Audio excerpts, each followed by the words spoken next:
भारत देख लीजिए, आप वेदों में देख लीजिए, उसके अवशेष मिलते हैं। वो आदिवासियों के ग्रंथ नहीं हैं, वो आदिवासियों के ग्रंथ नहीं हैं। वो ग्रंथों में आदिवासियों के गुलामी के अवशेष मिलते हैं। आदिवासियों को दास, दस्यु, वानर, असुर, भूत, पिशाच, ऐसे कई नामों से इन्होंने पुकारा। आप देखिए, भूत को मारने पर भारत में किसी आदमी को कभी फांसी हुई तो देख लीजिए आप। असुरों को मारने से किसी को कोई दंड मिला क्या, वो देख लीजिए आप। ये ग्रंथों को पढ़ लीजिए आप। क्रिमिनल ट्राइब बोला आदिवासियों को। क्रिमिनल ट्राइब को मारने पर कभी किसी को सजा हुई क्या भारत के इतिहास में, वो देख लीजिए आप। इसके पीछे का एक षड्यंत्र है, और ये मनुवादी षड्यंत्र है। और आज भी आदिवासियों को वनवासी बनाने का एक बहुत बड़ा प्लानिंग चालू है। ये जो 9 अगस्त का प्रोग्राम है, ये विश्व अंतर्राष्ट्रीय मूल निवासी दिवस के रूप में मनाया जाता है।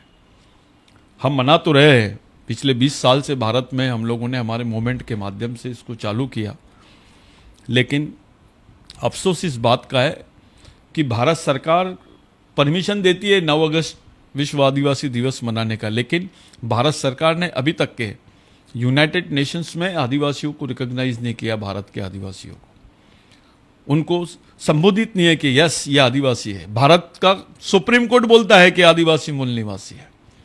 डॉक्टर बाबा साहब आम्बेडकर ने बोला है कि भाई, मैं जिन लोगों को शेड्यूल ट्राइब बोल रहा हूं, इसका मिस इंटरप्रिटेशन बहुत बुद्धिजीवी कर रहे हैं कि भाई भारतीय संविधान में आदिवासियों को परिभाषित नहीं किया गया। ये बिल्कुल गलत है। वो एक लीगल टर्मिनोलॉजी थी। ये समूहवाचक शब्द है जिसको शेड्यूल ट्राइब बोला गया, और ये आदिवासियों को परिभाषित करने के लिए उपयोग में लाया हुआ शब्द है, जिसको अभी सुप्रीम कोर्ट ने क्लैरिफाई किया है कि आदिवासी जिनको बोल रहे हैं हम, उनको कानूनी दायरे में लाने के लिए उनको अनुसूचित करके उनको ट्राइब इसलिए बोला गया है कि ट्राइब, ये डेफिनेशन ही ट्राइब की ये होती है कि भाई, group of people those who are following equal culture, equal उनकी कंडीशन रहेंगी, इक्वल लैंग्वेज, सेम लैंग्वेज, यानी समान संस्कृति, समान भाषा और समान अर्थव्यवस्था और समाज जीवन का जो कंसेप्ट है, जिसको आप लोग सामाजिक जीवन का जो कंसेप्ट है, उसको आइडेंटिफाई करने के लिए ट्राइब बोला गया है। और भारत के आदिवासियों को परिभाषित करने के लिए ये टर्मिनोलॉजी का यूज़ किया गया है। कुछ लोग ऐसा भ्रम फैला रहे हैं कि आदिवासियों को भारत के संविधान में परिभाषित नहीं किया गया। हमारा ऐसा कहना है, अगर परिभाषित नहीं किया गया होता तो भारत प्री कॉन्स्टिट्यूशन डिबेट्स में ये डॉक्टर बाबा साहब अम्बेडकर के भी ऊपर आरोप लगा रहे हैं कि भाई आदिवासियों को डिफाइन नहीं किए, आदिवासियों को परिभाषित नहीं किए। ये एक मनुवादी चाल है। सच्चाई यह है कि आप प्री कॉन्स्टिट्यूशन डिबेट देख लीजिए। बाबा साहब ने आदिवासियों को एबोरिजिनल बोला, बाबा साहब ने आदिवासियों को डिफाइन किया, बाबा साहब ने। अब वो प्रॉब्लम ऐसी है कि भारत के संविधान में ये सब चीज़ों पर बात करना, आदिवासी पूरे आज़ादी से लेकर अभी तक नेग्लेक्टेड सब्जेक्ट है। इसलिए हम ऐसा आरोप लगाते हैं कि आदिवासियों को एक षड्यंत्र के तहत आउट ऑफ नेशनल फ्लो रखा गया है, यानी राष्ट्रीय प्रवाह के बाहर रखा गया है। और उनके हालात आज आप देख लीजिए कि जो इस देश का मालिक है, उसको रहने के लिए घर नहीं है, वो अभी भी तन्नस के इसमें रहता है।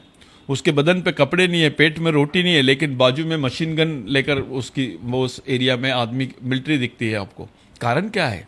इसलिए क्योंकि जो आदिवासियों की ज़मीन है, उन ज़मीनों पर माइनिंग्स है, मिनरल्स है, उन ज़मीनों पर पानी है, खनिज है, खदान है। कोयल माइंस भारत का आदिवासियों के भरोसे चल रहा है, फॉरेस्ट डिपार्टमेंट भारत का आदिवासियों के भरोसे चल रहा है। आज जितनी मेडिसिन्स थी, वो पूरी मेडिसिन्स को इन्होंने बैन कर दिया। हमारी सबसे बड़ी प्रॉब्लम यह है कि हमारे सर्वाइवल के जितने रिसोर्सेज थे, उसको ख़त्म कर दिया गया है। आज हमारा आदमी अपने ही गांव में अच्छे से नहीं रहता है, कभी वो पुलिस से डरता है, कभी नक्सलवादियों से डरता है। यह हालत में आज भारत का आदिवासी है। और उससे भी बुरे हालात ऐसे हैं कि आदिवासियों के पास काम नहीं है, उनके क्षेत्रों को बिल्कुल पिछड़ा क्षेत्र घोषित किया गया है। देखिए आप, मैं एक उदाहरण देता हूँ आपको। कोई ऑफिसर अगर गलत काम करता है तो उसको सजा देते हैं, गढ़चिरौली में ट्रांसफ़र कर देते हैं। यानी गढ़चिरौली ये जो है, ये कैद खाना है। वहाँ आदमी नहीं रहते हैं। अगर किसी ऑफिसर का ट्रांसफर कर रहे हैं यानी वहाँ सजा देना है उसको, तो गढ़चिरौली में भेज दो। जब ऑफिसर के लिए अगर वो पनिशमेंट है तो वहाँ तो लाखों आदिवासी रह रहे हैं, उनको तो वैसी पनिशमेंट है, हम तो वैसी प्रिजन में हैं। हमारे लिए जो लॉकडाउन, सोशल डिस्टेंस, ये नई बात नहीं है। हमको तो ऑलरेडी सोशल आइसोलेशन में रखे हैं इन्होंने, आदिवासियों को कंप्लीट सोशल आइसोलेशन में रखे। अभी आप देख लीजिए यहाँ पर लॉकडाउन डिक्लेयर हुआ, उसका सबसे ज़्यादा इम्पैक्ट किस पे पड़ा? 20 लाख लोग आज भारत के प्रभावित हुए कोविड-19 से, ऐसा गवर्नमेंट बोल रही है।